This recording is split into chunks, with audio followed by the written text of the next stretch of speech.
Now remember, all along this wall, see how the sheetrock paint and the mud has been discolored in these areas?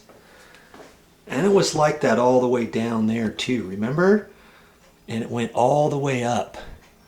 I must remember to tell the painter to use like a Kills primer there. That's water stains where this had moisture in it, and before I took the wallpaper off, it got back between the wallpaper and the sheetrock, and it was all discolored.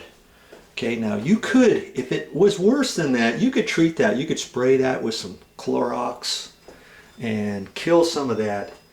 But if it's not very much, and if it looks like it's pretty, if it looks like it's dry, which in this case it did look like it was dry, you can put a water-stained block primer over that.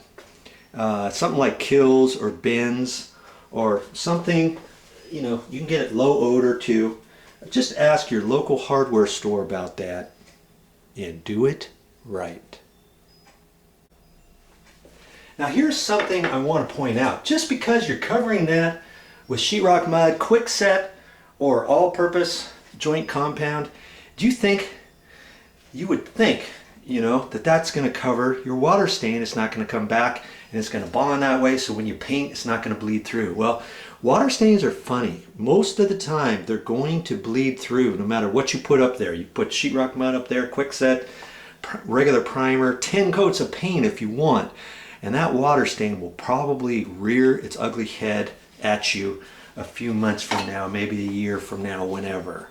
Okay, so don't forget that valuable tip.